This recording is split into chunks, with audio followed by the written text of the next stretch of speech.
Hello students, BSc part 1 में हमने last class में बात करी थी फ्रीडल इलेक्ट्रॉन स्नेही प्रतिस्थापन अभिक्रियाओं के बारे में। और उसमें हमने बात कर ली थी, हम पढ़ रहे हैं एरोमेटिसिटी, यूनिट 4 पढ़ रहे हैं। उसमें हमने बात कर ली थी इलेक्ट्रॉन स्नेही प्रतिस्थापन अभिक्रिया देता है बेंजीन, और उसकी दो अभिक्रियाओं के बारे में हम डिस्कस कर चुके हैं। एक तो हमने बात करी थी नाइट्रेशन, नाइट्रीकरण, और दूसरी हमने अभिक्रिया के बारे में बात करी थी हेलोजिनेशन, हेलोजिनीकरण। आज हम बात करेंगे सल्फोनीकरण। तीसरी अभिक्रिया है सल्फोनेशन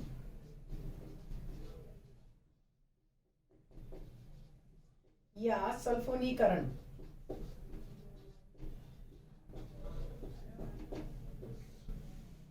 देखो, सल्फोनीकरण सधूम H2SO4 के साथ होता है। किसके साथ होता है? सधूम H2SO4। सधूम H2SO4 क्या होता है? सबसे इंपॉर्टेंट, अगर H2SO4 में SO3 मिला हुआ होता है, अगर H2SO4 में सल्फ्यूरिक अम्ल में अधिक मात्रा में SO3 मिला हुआ होता है तो उसे सधूम H2SO4 या ओलियम भी कहा जाता है। इसको क्या बोलते हैं? H2S2O7, जिसको बोलते हैं ओलियम। क्या बोलते हैं इसको? ओलियम।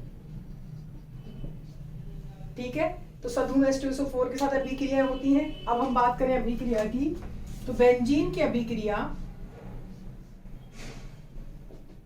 किसके साथ करानी है? H2SO4 इन SO3 या ओलियम के साथ, तो हमें बेंजीन सल्फोनिक अम्ल प्राप्त होता है। क्या प्राप्त होता है हमें? बेंजीन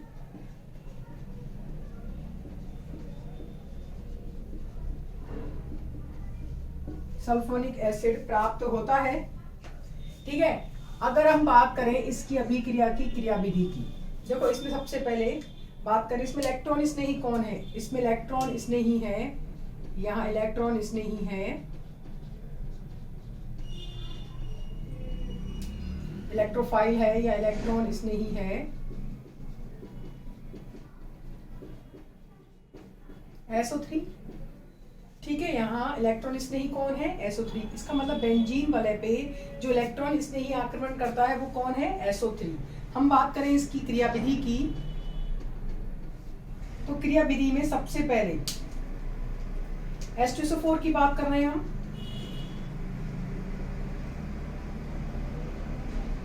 ये है H2SO4 प्लस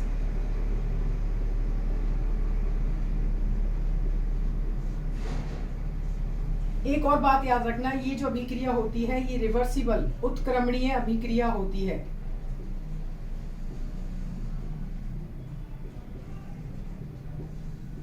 उत्क्रमणीय अभिक्रिया होती है। देखो H2SO4 क्या करता है, यहां से एक H प्लस इस ऑक्सीजन पे जुड़ता है, क्या बनता है?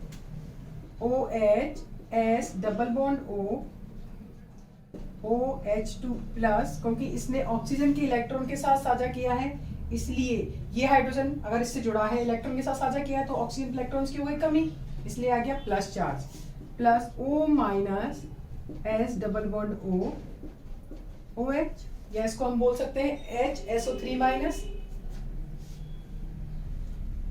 SO4 minus, sorry. Next step में क्या होता है, ये जो बना है यहां से हम जानते हैं जब भी OH2 प्लस बनता है यहां से क्या निकलेगा? वाटर का मॉलिक्यूल।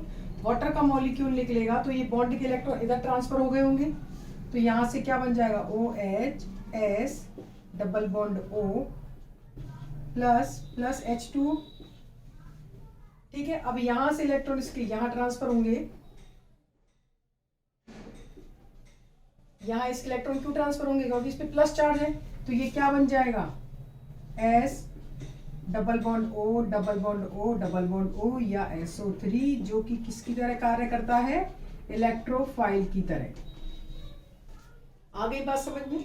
देखो हमने क्या किया है, H2SO4 के मॉलिक्यूल लिए हैं दो, तो H2SO4 क्या है? अम्ल। अम्ल क्या करते हैं? H प्लस दान देते हैं। इसने H प्लस दान दिया किसको? दूसरे मॉलिक्यूल ऑफ H2SO4 को दे दिया यहाँ पे। इसने ऑक्सीजन के इलेक्ट्रॉन के साथ साझा किया है, इसलिए ऑक्सीजन पे क्या आ गया प्लस चार्ज, H2O बन गया प्लस, और ये HSO4 माइनस। अब यहाँ नेक्स्ट स्टेप में क्या होता है, ये H2O निकल जाता है और ये क्या बन गया SO3। ऑक्सीजन के इलेक्ट्रॉन इस पे प्लस चार्ज, क्योंकि प्लस चार्ज क्यों आया, ये बॉन्ड टूटा है तो बॉन्ड के दोनों इलेक्ट्रॉन्स इस H2O ने लिए हैं, तो ऑब्वियसली इस पे प्लस चार्ज आया होगा। अब इसके प्लस चार्ज को हटाने के लिए ये हाइड्रोजन प्लस की फॉर्म में बाहर निकल जाता है और क्या बन जाता है SO3 इलेक्ट्रोफाइल। अब ये जो H प्लस की फॉर्म में बाहर गया है ये वापिस इससे जुड़ेगा नेक्स्ट स्टेप में। अब नेक्स्ट स्टेप में क्या होता है, हमें इलेक्ट्रोफाइल मिल गया, ये है फर्स्ट स्टेप। अब सेकंड स्टेप में बेंजीन पे आक्रमण होगा प्लस SO3 का, देखो वही सेम। अब यहाँ पे क्या होगा, ये बॉन्ड टूटेगा, ये बॉन्ड टूटेगा तो एक तरफ प्लस और एक तरफ माइनस आएगा, माइनस पे कौन जुड़ेगा, ये SO3। ये बॉन्ड टूटेगा, ये बॉन्ड टूटेगा तो एक तरफ प्लस और एक तरफ माइनस, माइनस पे कौन जुड़ेगा SO3। अब यहाँ इसके ऊपर कोई भी चार्ज नहीं है, मतलब इस पे इलेक्ट्रॉन्स की कमी है क्या, नहीं है इलेक्ट्रॉन्स की कमी। तो अगर इस ये माइनस से जुड़ेगा तो वो माइनस कहाँ शिफ्ट हो जाएगा, इस SO3 के ऊपर, क्या बनेगा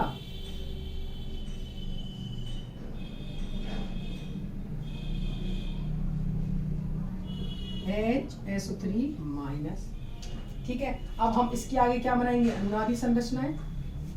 इसकी अनुनादी संरचनाएं हम बना चुके हैं, आगे दो अभिक्रियाओं में तुम बना लेना। अब नेक्स्ट स्टेप में क्या होगा, जो अनुनादी संकर होगा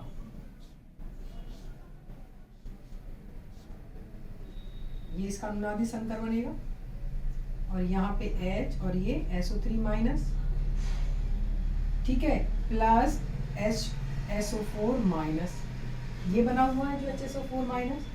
अभिक्रिया होगी, यहाँ से H प्लस की फॉर्म में बाहर जाएगा, सेम मैकेनिज्म है जो हम पहले पढ़ चुके हैं, और ये क्या बन जाएगा SO3 माइनस। यहाँ तक कोई दिक्कत नहीं होनी चाहिए।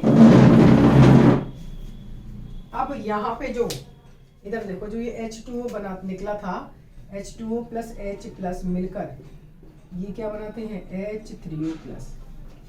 अब ये जो H3O प्लस है, फोर्थ स्टेप में क्या होगा, ये SO3 माइनस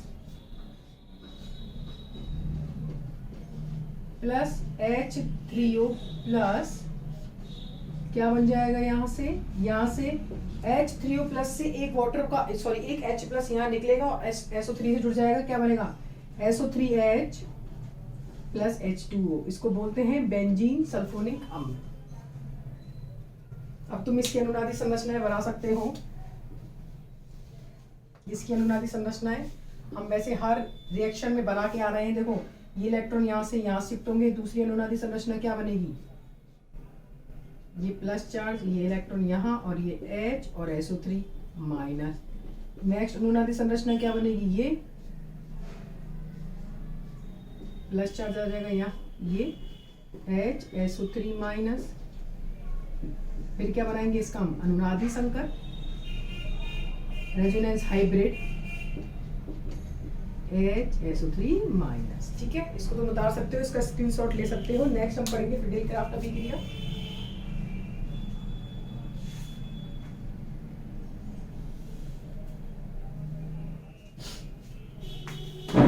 ठीक है, ये हमने बात करी है सल्फोनीकरण के बारे में, जिसमें हमें बेंजीन की अभिक्रिया सदूम H2SO4 से करानी है और क्या बनाना है, बेंजीन सल्फोनिक अम्ल।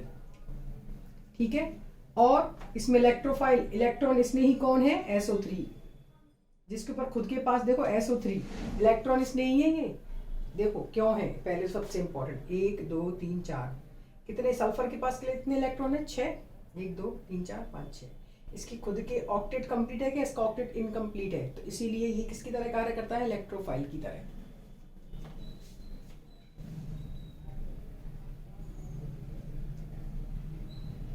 नेक्स्ट हम बात करेंगे, अब चौथी अभिक्रिया है फ्रीडेल क्राफ्ट अभिक्रिया।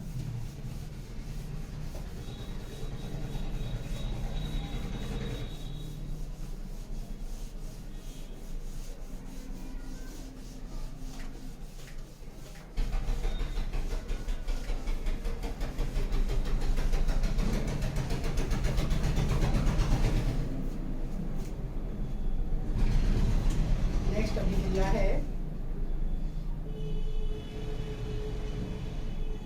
फ्रीडेल क्राफ्ट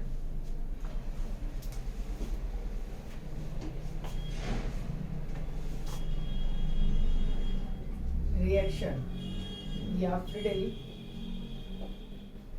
क्राफ्ट अभिक्रिया। ठीक है, फ्रीडेल क्राफ्ट अभिक्रिया दो प्रकार की होती है। फ्रीडेल क्राफ्ट एल्किलीकरण और एसिलीकरण, एल्काइलेशन, और दूसरी है एसाइलेशन। एक है एल्किलीकरण और दूसरा है एल्किलीकरण। एल्किलीकरण, तुम ये थोड़ा मिस्टेक हो सकती है, तुम इसको चेकआउट कर लेना। एल्किलीकरण और ये है एसिलीकरण। एसिलीकरण, ठीक है। देखो जैसे नाम से ही पता चल रहा है, एल्किलीकरण का मतलब एल्किल समूह का जुड़ना, मतलब CH3 का जुड़ना। बेंजीन में क्या जुड़ेगा? CH3। एसिलीकरण का मतलब एसिल समूह का जुड़ना, COCH3 का जुड़ना। बेंजीन में कौन सा समूह जुड़ता है? COCH3। अब सबसे पहले हम पढ़ेंगे एल्किलीकरण।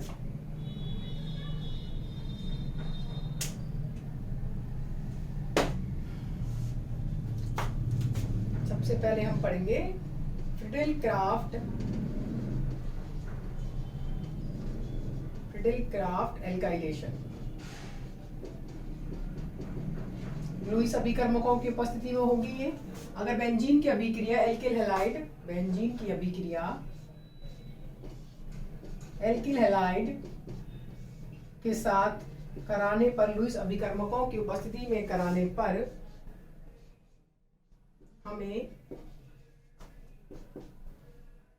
एल्किल बेंजीन प्राप्त होते हैं। क्या प्राप्त होते हैं? Alkyl benzene.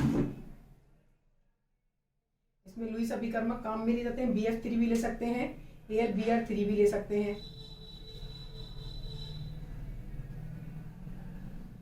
अब इसमें सेम है वही। अगर मैकेनिज्म की बात करें हम, जैसे हम हेलोजिनेशन पढ़ के आए थे, उसमें AlCl3 क्या करेगा? हम इसको RCl ले लेते हैं, चलो, और इस R की जगह CH3। कोई दिक्कत नहीं, टोलुइन बनाएंगे, नाम पता चल जाता है इससे। ये है टोलुइन, ठीक है। अब अगर इसमें AlCl3 क्या काम करेगा? इस Cl को अपनी ओर खींचेगा, इस Cl को अपनी ओर खींचेगा, फर्स्ट स्टेप, प्लस AlCl3 क्या बन जाएगा? CH3 AlCl3, यही होगा। अब नेक्स्ट स्टेप में क्या होगा? इसको एक साथ बना सकते हैं अपन, AlCl4 माइनस, कोई दिक्कत नहीं है, वो कैसे बना लो, ठीक है। अब नेक्स्ट स्टेप में क्या होगा? ये AlCl4, ये CH3 प्लस, सेकेंड स्टेप में बेंजीन पे आक्रमण करेगा। Benzene plus CH3 plus AlCl4 minus, ये युग्म इस पे आक्रमण करेगा और क्या बना देगा? इसको हम यही अलग कर देते हैं, CH3 प्लस AlCl4 माइनस। इसको इतना कॉम्प्लिकेट नहीं करते, ठीक है। ये बॉन्ड टूटेगा, सेम वही अभिक्रिया, बिल्कुल मैकेनिज्म सब में सेम चलेगी। अब देखो इसकी हमें क्या बनानी है? अनुनादी संरचना है। तो बेटा हर इस जो क्वेश्चन आ रहा है, हर रिएक्शन में इसमें हमें अनुनादी संरचनाएं बनानी पड़ रही है। तो तुमसे ये रिक्वेस्ट है कि एक ही संरचना में, एक ही रिएक्शन में तुम इसकी अनुनादी संरचनाएं बनाना सीख जाना। हर स्टेप में, हर रिएक्शन में तुम्हें बनानी है, तो तुम्हें ये बनानी ही पड़ेंगी, क्योंकि ये सिग्मा कॉम्प्लेक्स होता है। सिग्मा कॉम्प्लेक्स में हम अनुनादी संकर्ष से ही अभिक्रिया कराते हैं, ठीक है।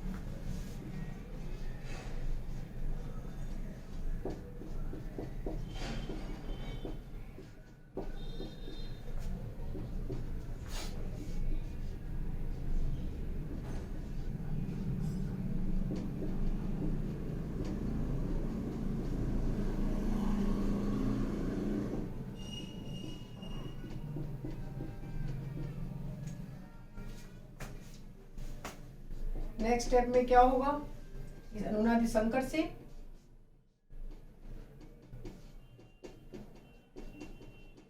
ये अनुनादि संकर है, ये अनुनादि संकर क्या करेगा, AlCl4 से अभिक्रिया होगी और क्या बन जाएगा, toluene plus AlCl3 plus HCl। ठीक है,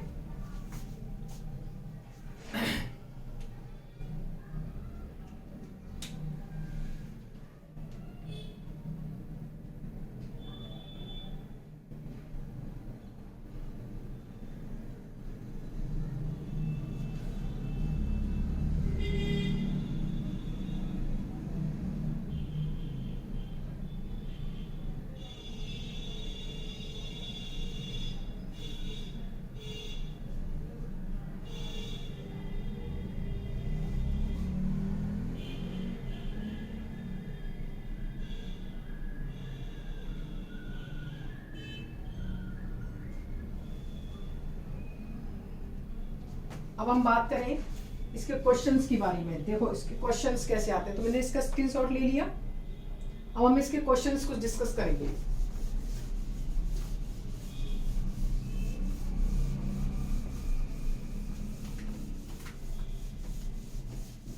जिसको तुम लिमिटेशंस में भी लिख सकते हो या डायरेक्ट क्वेश्चन की फॉर्म में भी लिख सकते हो। देखो अगर बात करें बेंजीन, अभी हम बेंजीन की अभिक्रिया करा रहे थे। अब हम अगर टोलुइन की अभिक्रिया किससे कराई जाए, CH3Cl से in the presence of Lewis acids, then क्या उत्पाद मिलते हैं। क्वेश्चन समझ में आ गया। अगर टोलुइन की अभिक्रिया, ये क्या है, टोलुइन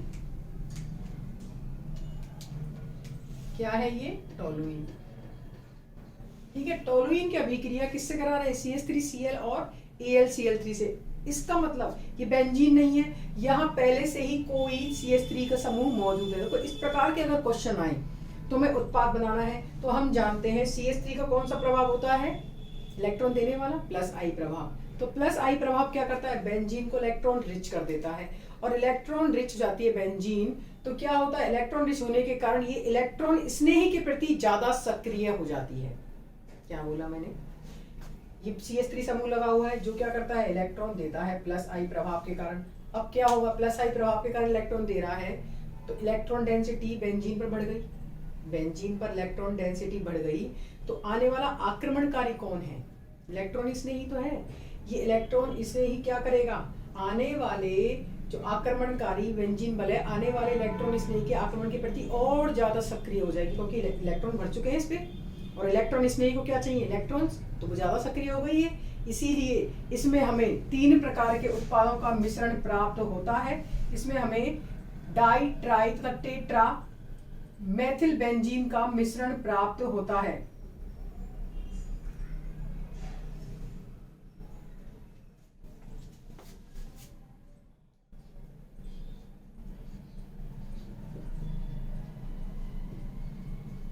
डाई,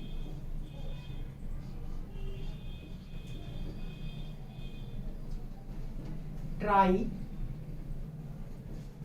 तथा टेट्रामेथिल का मिश्रण प्राप्त होता है। टेट्रामेथिल बेंजीन का मिश्रण प्राप्त होता है। Very important question. देखो हमने कहीं भी मेटा पे नहीं जोड़ा है, ये मेटा पोजीशन थी, हम बात कर चुके थे। मेटा पोजीशन क्यों नहीं जोड़ा है, क्योंकि जो ये CH3 समूह होता है वो ऑर्थो पैरा निर्देशी होता है। कौन सा निर्देशी है, ये ऑर्थो पैरा निर्देशी है। इसीलिए आने वाला जो इलेक्ट्रॉन स्नेही है हमेशा कहाँ जुड़ेगा, ऑर्थो पे या फिर पैरा पे। अब एक बात समझ में, ये नंबर 1 क्वेश्चन। अगर बात करें दूसरे क्वेश्चन की, कि अगर तुम इनको एल्किलीकरण अभिक्रियाओं में भी लिख के आ सकते हो, थ्योरी में हमने बात करी है इसकी। अगर बेंजीन की अभिक्रिया CH3Cl2 Cl2Cl से कराई जाए, क्या लिया हमने, एन प्रोपिल क्लोराइड। क्या लिया है हमने, एन प्रोपिल क्लोराइड। बेंजीन की अभिक्रिया किससे कराई है, एन प्रोपिल क्लोराइड से। तो बेंजीन की अभिक्रिया एन प्रोपिल क्लोराइड से अगर कराएंगे तो देखो क्या होता है। अगर इस प्रकार का, देखो आने वाला या जुड़ने वाला कौन है, कार्बोधनायन है या इलेक्ट्रॉन स्नेही है। तो इलेक्ट्रॉन स्नेही अगर है तो देखो इसमें अगर ये Cl जाएगा, ये अगर Cl जाएगा तो दो प्रकार के कार्बन आयन बनेंगे, कौन कौन से, CH3, CH2, CH2 plus 1 degree. और इसमें ही दूसरा कार्बन आयन कौन सा बनेगा, हम जानते हैं इसमें क्या होगा, रीअरेंजमेंट होगा। रीअरेंजमेंट होगा तो कौन सा बनेगा, ये वाला कार्बन आयन, ये कौन सा है 2 डिग्री। और हम जानते हैं 2 degree carbocation is more stable then 1 degree. 2 degree carbocation is more stable then 1 degree हम पढ़ चुके हैं प्रीवियस लेक्चर्स में, इसलिए कह रहे हैं तुम लेक्चर फर्स्ट से सारी चीज़ ढंग से पढ़ो। बेटा मुझे भी पता है ऑनलाइन लेक्चर लेने में प्रॉब्लम आती है, ऑनलाइन लेक्चर लेना किसी को अच्छा नहीं लग रहा है। अभी थर्ड ईयर की लड़कियां क्लास में आने लगी हैं, वो यही कह रही हैं मैम ऑफलाइन में ही हमें समझ में आता है, हमें ऑनलाइन नहीं आ रहा है। तो अगर प्रॉब्लम आ रही हैं तो उसका सॉल्यूशन अभी तो कुछ नहीं है, तुम्हें घर पे रह के ही पढ़ना है, तो इसीलिए ढंग से पढ़ लो। ऑर्गेनिक और फिजिकल दोनों इम्पॉर्टेंट हैं, समझ में कम आती हैं इसलिए, और जिसको पसंद आती है वो सबसे ज़्यादा पसंद आती है यही केमिस्ट्री। तुमने अब तक पूरी केमिस्ट्री एक साथ पढ़ी थी, फिजिकल, ऑर्गेनिक और इनऑर्गेनिक। अभी तुम्हें फर्स्ट ईयर में तीनों अलग अलग पढ़नी है, इनऑर्गेनिक अलग पढ़नी है, ऑर्गेनिक अलग पढ़नी है और फिजिकल अलग पढ़नी है। तो इसीलिए प्रॉब्लम आती है, ऑर्गेनिक सबसे ज़्यादा प्रॉब्लम क्रिएट करती है रिएक्शंस के कारण। ठीक है बेटा, अब इसमें तुम्हें ध्यान रखना पड़ेगा, हम पहले पढ़ चुके थे कि 1 degree carbocation is less stable then 2 degree, और 2 degree carbon ion 1 degree carbon ion से ज़्यादा स्थायी होता है, ये हम पढ़ चुके हैं। अब इसमें भी हमें इसी प्रकार उत्पाद निकालने हैं, तो इसमें उत्पाद क्या बनेगा, देखो एक तो बनेगा 1 डिग्री से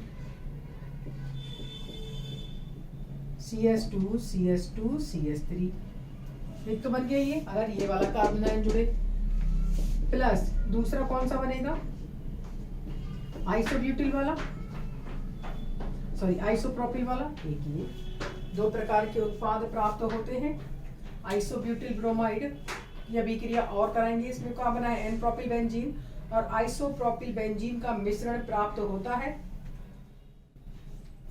एन प्रोपिल बेंजीन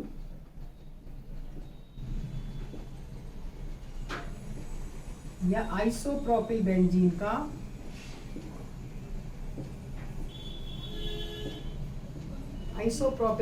का मिश्रण प्राप्त होता है। अब अगर हम बात करें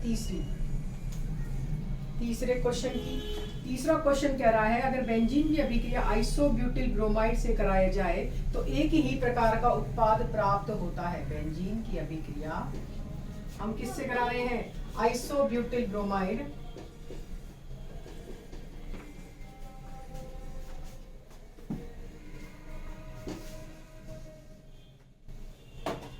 आइसोब्यूटिल ब्रोमाइड, क्या है ये, isobutyl bromide.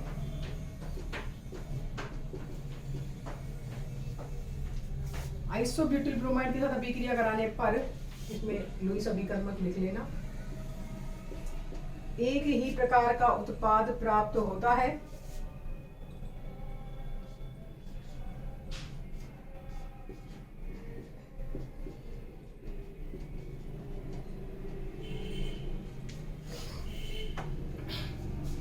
Tertiary butyl benzene,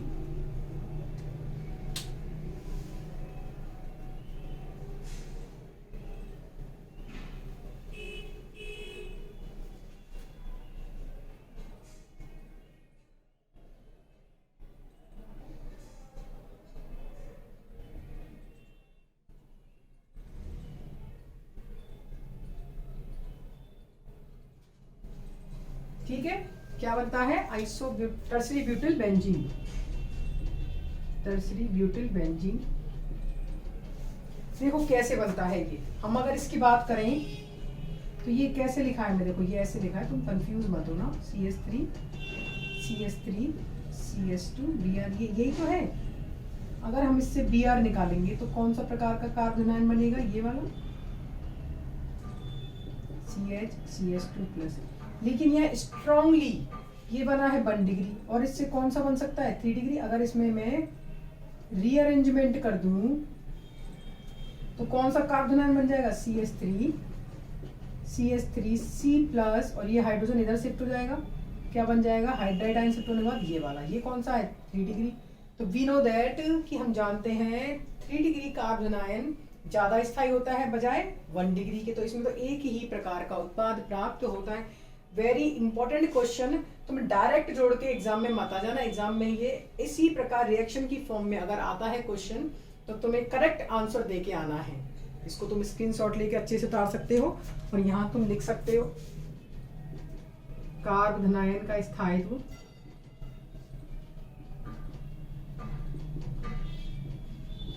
3 degree, फिर 2 डिग्री और ये 1 डिग्री। इसमें एक चीज और लिख लो कि एल्किल हैलाइड के स्थान पर, यहाँ पे हम क्या ले रहे हो, एल्किल हैलाइड तो ले रहे हैं, एल्किल हैलाइड के स्थान पर कभी भी एरिल हैलाइड प्रयुक्त नहीं किया जाता है। और जैसे हमने टोलुइन लिया है, ठीक है, तो ऐसे ही हम यहाँ नाइट्रोबेंजीन जैसे अभिकारकों का यूज नहीं करते हैं। क्यों नहीं करते हैं? मैं क्या बोल रही हूँ यहाँ पर, नाइट्रोबेंजीन जैसे अभिकारकों का यूज नहीं करते। क्यों नहीं करते हैं?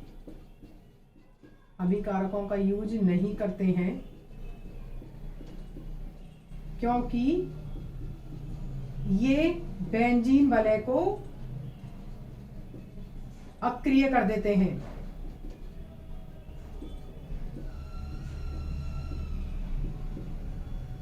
देखो कैसे कर देते हैं।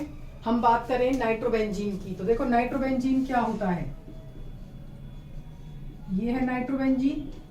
NO2 का क्या प्रभाव होता है, -M और -I। तो -M और -I दोनों प्रभाव हैं। ये क्या करेंगे, इलेक्ट्रॉन खींचेंगे। इलेक्ट्रॉन खींचेंगे तो बेंजीन वलय पर इलेक्ट्रॉन घनत्व को कम कर देंगे। इलेक्ट्रॉन घनत्व कम हो जाएगा तो आने वाला इलेक्ट्रॉन इसने ही अच्छे से आक्रमण नहीं कर पाता है। इलेक्ट्रॉन इसमें क्या चाहिए, इलेक्ट्रॉन चाहिए। और ये क्या करेगा, इसको इलेक्ट्रॉन डेफिशिएंट कर रहा है, इसके अंदर इलेक्ट्रॉन्स की कमी कर रहा है NO2। इसी कारण नाइट्रोबेंजीन जैसे अभिकारक इस अभिक्रिया के लिए यूज नहीं होते हैं। एनिलीन भी यूज नहीं करते हैं। एनिलीन AlCl3 के साथ एक कॉम्प्लेक्स बना लेता है। इसीलिए हमेशा किस प्रकार के, टोलुइन या बेंजीन प्रकार के अभिकारकों का ही उपयोग किया जाता है। एसिल बेंजीन का जैसे COCH3 का भी उपयोग किया जाता है, एसिटिलीकरण कहेंगे, आगे हम बात करेंगे। इसका तुम स्क्रीनशॉट ले सकते हो। हम नेक्स्ट लेक्चर में अब बात करेंगे फ्रिडिल क्राफ्ट एसिलीकरण, ठीक है। यहाँ तो तुम इसको पढ़ लेना अच्छे से। मैंने ये चीजें नोट्स में नहीं लिखाई हैं, तुम इनको यहीं से उतार सकते हो। मैं फिर कह रही हूँ, कोई बच्ची है जो मुझे लगातार मैसेज कर रही है, बेटा मैं किसी को इंडिविजुअली नोट्स नहीं भेजूंगी, तुम्हें किसी को भी नोट्स चाहिए तुम आराम से कॉलेज आओ, मैं तुम्हें वहां पर अच्छे से तुम लिखो, 1 घंटे रुको, वहां लिख लो, कोई दिक्कत नहीं है। मेरे पास सारे नोट्स हैं जो तुम्हें मैं स्क्रीनशॉट लेके भेज रही हूँ, जो तुम्हें मैं फोटोज लेके भेज रही हूँ। पर मैं इंडिविजुअली किसी भी बच्चे को मैसेज नहीं करूंगी, किसी को भी नोट्स नहीं भेजूंगी। मैं ग्रुप में भेज रही हूँ जो मुझे भेजने हैं, तुम ग्रुप से ही पढ़ाई करो। अगर ग्रुप में तुमने किसी प्रकार नोट्स डिलीट कर दिए हैं या नहीं है तो तुम इंडिविजुअली कॉलेज आकर मुझसे मिलो, वहाँ पे तुम्हें कॉलेज में नोट्स प्रोवाइड किए जाएंगे, मैं फोटोज नहीं भेजूंगी, ठीक है बच्चों। और वैसे भी देखो, मैं एक चीज कहना चाहूंगी, तुम जितना भी वहाँ पढ़ रहे हो ठीक है, लेकिन तुम्हें बुक्स जरूर लेनी चाहिए। मैं बुक्स लेने के हमेशा 100% फेवर में रहती हूँ। बुक्स से मैं तुम्हें यहाँ हो सकता है 60% या 70% या 80% या 90% पढ़ा रही हूँ, बाकी का तुम्हें 100% तो बुक में मिलेगा। तो तुम बुक्स ही पढ़ो, बुक्स को ही रिकमेंडेड करो। आगे नोट जो भी बनाने हैं, आई नो तुम लोगों को नोट्स चाहिए, तो नोट जो भी बनाने हैं मैं तुम्हें ग्रुप में भेज रही हूँ, या फिर तुम इनका स्क्रीनशॉट लेकर डायरेक्टली यहीं से बना सकते हो। बाकी की कोई थ्योरी नहीं है, मैं जो बोल रही हूँ, हो सकता है बच्चे कई बार क्या होते हैं, टीचर जो बोलता है उसको भी लिख लेते हैं, कोई बात नहीं, तुम उसको भी लिख सकते हो, कोई प्रॉब्लम नहीं है। सब कुछ है हिंदी में। बच्चों की प्रॉब्लम थी कि इंग्लिश में पढ़ा रहे हैं, बेटा जो ये प्रोपिल बेंजीन है, अब इसको मैं हिंदी कैसे लिखूं? हम जानते हैं तो नाम है, नाम को तो इंग्लिश में ही हमें पढ़ना है, और साइंटिफिक जो लैंग्वेज होती है वो इंग्लिश ही होती है, तो साइंस के बच्चों को तो इंग्लिश जरूर पढ़नी चाहिए, ठीक है बेटा। आप यहाँ से स्क्रीनशॉट लो। हम नेक्स्ट क्लास में फ्रिडिल क्राफ्ट एसिलीकरण अभिक्रियाएं पढ़ेंगे। यहाँ तक हमारी कंप्लीट है। यहाँ डायरेक्टली क्वेश्चन आता है, अभी इसमें आगे इंपॉर्टेंट पार्ट अभी बाकी है। जैसे हम पढ़ रहे थे ना, CH3 को ऑर्थो पैरानिर्देशी क्यों है और सक्रिय कारक समूह क्यों कहा जाता है, ये सब अभी बाकी है। इसके लिए अभी तुम पहले अभिक्रियाएं पढ़ लो, फिर वही पार्ट पढ़िए।